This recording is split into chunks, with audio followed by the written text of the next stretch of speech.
है, लेकिन इस बीच एक भयावह तस्वीर हमें मिल रही है। देखिए, जब ये सैलाब आया तो किस तरह लोग भाग रहे थे। जो ये हमने पूरा लाल रंग का स्क्वायर स्पेशली हाईलाइट करने के लिए आपको बनाया ताकि आप देख पाएं कि ये कितनी तेज तबाही वहां पर आई। और ये लोग जो जा रहे हैं, ये तूफान और ये सैलाब उन लोगों को भी अपनी चपेट में लेता हुआ दिख रहा है। बड़ी सी बिल्डिंग जिस जगह ये लोग भाग रहे थे वहां गिर जाती है और पूरा सैलाब उसके ऊपर से बहता हुआ आगे बढ़ जाता है। तो इसीलिए कहा जा रहा है कि कई लोगों की यहां पर मौत भी हुई होगी, मलबे के नीचे वो दबे होंगे, लेकिन अभी तक आंकड़ा से नहीं आ पाया है क्योंकि जो लोग वहां हैं उन सबका रेस्क्यू किया जा रहा है, उन सबको सुरक्षित जगहों पर भेजा जा रहा है। 20 मीटर ऊपर तक मलबा है। ये देखिए, ये लोग यहाँ चहलकदमी कर रहे थे और उनको पता भी नहीं था आसमान से क्या बड़ी आफत उनके ऊपर आने वाली है। सेकंड्स में ये पूरा सैलाब आया। इस बहुमंजिला इमारत को सबसे पहले उस सैलाब ने धराशायी किया। ये इमारत वहां गिरती है और सैलाब मलबे समेत इन सभी लोगों को अपनी चपेट में लेकर चला जाता है। हमारे सहयोगी दो सहयोगी इस पर लगातार नजर बनाए हुए हैं। हमारे साथ एक तरफ भारती सकलानी है, दूसरी तरफ बलबीर परमार है। ये दोनों लगातार हमें अपडेट्स दे रहे हैं। भारती का रुख कर लेते हैं। भारती, आपसे समझना चाहेंगे कि जिस तरीके से ये पूरा सैलाब आया, इस पर एक बड़ी चर्चा छिड़ी हुई है। जब केदारनाथ में तबाही हुई थी या जो जोशीमठ में दरारें आई थी, तब भी उत्तराखंड की ज्योग्राफी को लेकर यहाँ के कच्चे पहाड़ों का मुद्दा उठता रहा है। क्या उसके बाद जो बसावटें हैं, इन सब घटनाओं को ध्यान में रखते हुए कुछ एहतियात लिए गए थे? ये तो टूरिस्ट स्पॉट से बहुत पास जगह पड़ती है।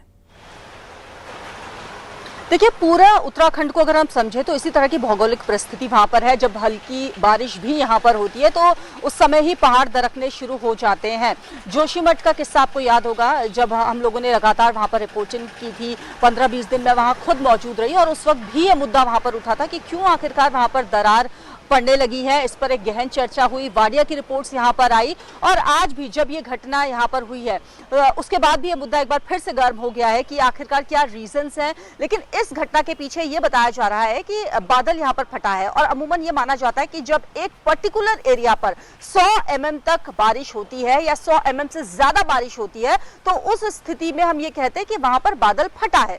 अभी यहाँ के लिए एग्जैक्ट क्या आकलन किया जा रहा है, ये इस पर अभी काम चल रहा है। इसकी पड़ताल अभी लगातार की जा रही है। फिलहाल अगर हम बात करें तो इस घटना को लेकर चिंतित हैं सभी अधिकारी और आपदा कंट्रोल रूम में इस वक्त लगातार मीटिंग चल रही है। वहां से लगातार अपडेट्स लिया जा रहा है। उत्तरकाशी प्रशासन से वहां पर लगातार कोऑर्डिनेट किया जा रहा है कि आखिरकार क्या रीजन रहे, क्या फैक्टर्स रहे, क्या मदद चाहिए, क्या स्थिति बनी हुई है, कहां पर रोड ब्लॉक्स है। इन तमाम चीजों को वहां पर पूछा जा रहा है और कैसे राहत पहुंचाई जा सके, कैसे लोगों तक जल्द से जल्द वहां पर पहुंचा जा सके जो लोग फंसे हुए हैं। जैसा कि उत्तरकाशी से भी बिल्कुल आपसे चर्चा जारी रहेगी। भारती, हमारे साथ रवि चोपड़ा जी हैं, क्लाइमेट एक्सपर्ट, उन्हीं से बातचीत कर लेते हैं। रवि जी, अब टेक्नोलॉजी की बात की जाए, वेदर फोरकास्ट को भी लेकर सवाल उठ रहा है, तो क्या अभी भी हम लोग क्या पीछे हैं? फोरकास्ट समय से क्या नहीं हो पाता है? इस तरह की आपदाएं और घटनाएं आने से पहले जितना समय मिलना चाहिए, क्या उसमें कोई गैप रह जाता है?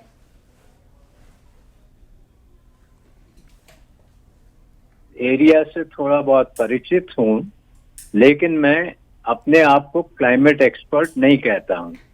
मैं जब हाई पावर्ड कमेटी का चेयरमैन था तब हम इस इलाके को अच्छी तरह से समझने की कोशिश की थी और मुझे लगता है कि दो संभावनाएं हैं। एक तो ये हो सकता है कि ये जो अभी आपकी कॉरेस्पॉन्डेंट आपको बता रही थी कि ये 100 mm बारिश हुई है और उसकी वजह से ये फ्लड आया है, ये थोड़ा मुश्किल लग रहा है अभी। हालांकि हम सबको जानकारी तो बहुत कम है, मैं देहरादून में बैठा हूँ, लेकिन मुश्किल इसलिए लग रहा है कि ऊपर के जो जंगल हैं वो तो काफी घने हैं और इसलिए वहां से इस तरह का पानी आना थोड़ा बहुत कठिन होगा। ये तो बहुत काला पानी है। ज्यादा संभावना इस बात की होगी कि शायद ऊपर के ग्लेशियर्स को थोड़ी ज्यादा गर्म हो गए और वहां कोई दीवार पिघली होगी और जैसे रौंथीगाड़ में 2021 में ग्लेशियर की दीवार टूटी थी और उसके कारण रौंथीगाड़ में बड़ी तेजी से एक फ्लड आया, ये मुझे उस तरह का लगता है इस वक्त, लेकिन अभी कुछ डेफिनेट कहना कठिन है। लेकिन आपने जो सवाल किया, नंबर 1, 2013 का भी मैं एक्सपर्ट बॉडी का चेयरमैन था जब सुप्रीम कोर्ट ने अपॉइंट की थी। उसमें भी हमने ये देखा कि डॉक्टर आनंद शर्मा जो देहरादून में आईएमडी के साइंटिस्ट थे, उन्होंने चेतावनी दे दी थी और जिला अधिकारियों तक वो पहुंच गई थी। केवल एक एसपी, सुपरिंटेंडेंट ऑफ पुलिस ने थोड़ी कोशिश की कि केदारनाथ घाटी में लोगों को मना किया जाए, लेकिन लोग तो आ ही जा रहे थे। तो मैं ये नहीं मानता हूं कि इनको जानकारी नहीं मिलती। आजकल तो हम लोगों को हर समय पता लग जाता है। रवि जी, लेकिन सबसे बड़ी बात यहाँ पर ये होती है कि अगर हम देखें जून, जुलाई और अगस्त, ये 3 महीने ऐसे होते हैं जिसमें अक्सर इस तरह की घटनाएं सामने आती हैं, इस तरह से होता है, और उसके बाद जो आसपास के इलाके हैं वहाँ से लोगों को हटाया भी जाता है, जिनके वहाँ पर मकान पड़ रहे होते हैं, जो वहाँ पर जिनके प्रतिष्ठान होते हैं या जो होटल्स होते हैं उनको वहाँ पर खाली कराया जाता है। तो ऐसे में क्या माना जाए, ये जो तस्वीर निकलकर सामने आई है ये बताती है कि वहाँ पर तो लोग रह रहे थे, वहाँ पर तो मकान बने हुए थे, वहाँ पर तो होटल चल रहे थे। अनेक प्रकार की चेतावनियां दी जाती हैं सरकारों को, लेकिन उस पर कोई, अब इस इलाके में इतना बड़ा टूरिज्म स्पॉट बनाना नदी के किनारे, ये रिस्की है। ये वार्निंग तो 2013 हमको दे चुका है जी। हाई कोर्ट के आदेश हैं कि इतनी दूरी पर आपको मकान वगैरह बनाने हैं। कौन मानता है उसकी जोनिंग को?